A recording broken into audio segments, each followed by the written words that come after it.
I am nothing but I do everything. કે simple ભાષામાં સમજાવું તો હું અત્યારે કાંઈ નથી પણ હું બધું કરી શકું છું. તે મારામાં એક ખામી છે, જે મારી અંદર એક ડિસિપ્લિન છે, જે મારી અંદર એક સિસ્ટમેટિક ગ્રોથ છે કે જેથી હું બધું કરી શકું છું. અત્યારે હું કાંઈ નથી, પણ એક સમય આવશે જ્યારે હું બધું કરી શકીશ અને જ્યારે હું તમને બધી વસ્તુ કરીને એને બતાવીશ. I am nothing but I do everything. હું બધું કરી શકું છું. એવું કાંઈ છે જ નહીં જે હું નથી કરી શકતો. બસ મારે મારી આળસ મૂકવી પડશે. આળસ મૂકીને મારે ડિસિપ્લિનમાં રહેવું જોઈએ, પછી મારી ગ્રોથ થશે. એમણામ કાંઈ નથી થવાનું. તો તે માટે એક પ્રસંગ કહું તમને પણ પહેલાં આપણે આપણું વર્કઆઉટ પૂરું કરી લઈ. કારણ કે અત્યારે રાત બહુ થઈ ગઈ છે અને સમય થઈ ગયો છે 7:40નો. કારણ કે હું આજ હતો મોડો, બરાબર. તે માટે પહેલાં આપણે એક વર્કઆઉટનું આપણું જે સેશન છે એ પહેલાં આપણે પૂરું કરી લઈ અને પછી હું તમને વાત કરું. એક નાનો એવો પ્રસંગ છે, મસ્ત છે, તમે સાંભળજો, તમને બહુ મજા. છેલ્લે સુધી વિડીયો જોશો ને તમને મજા આવશે. આ વિડીયોમાં તમને એમ લાગે કાંઈ નથી, પણ તમે છેલ્લે સુધી જોશો ને તો જ તમને મજા આવશે. તો તમે આખો પ્રસંગ સાંભળશો ને તમને થાય કે ના કાંઈક મજા આવી એમ. તો આપણે પહેલાં આપણું વર્કઆઉટ પૂરું કરી લઈએ. વર્કઆઉટ પૂરું કરીને પછી આપણે હું તમને પ્રસંગ કહું. તો મિત્રો આપણે વર્કઆઉટ ફિલ્ડમાં આવી ગયા છીએ અને હવે આપણે કરશું બધેથી પહેલાં આપણા હેન્ડ અને લેગ્સ આપણે ફ્રી કરશું. હવે આપણે હેન્ડને લેગ્સ ફ્રી કરવા માટેની હમણાં હું તમને કસરત કહું. સૌથી પહેલાં આપણે કરશું હેન્ડના જેસ્ચર આપણે કરશું. જેમ કે હેન્ડના જેસ્ચર આપણે કરીને આપણે હેન્ડ પહેલાં ફ્રી કરશું. હાલો કરી નાખી.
તો મિત્રો આમાં અડધો વિડીયો તો ઉતરી ગયો, પણ હે ને કેમેરો બંધ થઈ ગયો હતો. શું કરવું, કેમેરો જ બંધ થઈ ગયો હતો. જો બાકી રેડી તો ઉતરો. ટૂંકમાં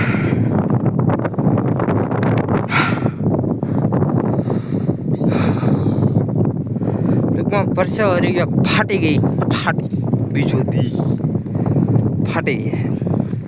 તો હવે હે ને હું તમને પ્રસંગ કહી દઉં, બરાબર? મસ્ત એકદમ. ટૂંકમાં કહેવાનો મિનિંગ એ I am nothing but I do everything.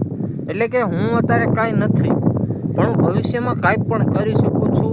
અને કોઈ પણ વસ્તુને પામવા માટે હું એક મનુષ્ય છું, હું ગમે એ કરી શકું છું. હું ભગવાનનો અંશ છું, હું ગમે એ કરી શકું છું, બરાબર? તો એ માટે હું કહું તો કે I am nothing but I do everything. એટલે હું ગમે એ કરી શકું છું. એટલે તે માટે હું કહેતો હતો આપણે છે ને સિરીઝ તો ચાલુ કરી દીધી છે, બરાબર? તો એને જોવા માટે તમે છે ને આવી રીતે જોવા માટે તમે મને ફોલો કરી દેજો. એટલે તમારી ડેલી તમારા યુટ્યુબમાં, ઇન્સ્ટામાં બધામાં આવી જાય આ સિરીઝ, બરાબર? એટલે હવે તમને છે ને આવા નવા વિડીયો ડેલી જોવા મળશે. તમારે જોવો હોય તો તમે મને ફોલો કરી દેજો, કમેન્ટ કરી દેજો, શેર કરી દેજો. હાલો બાય.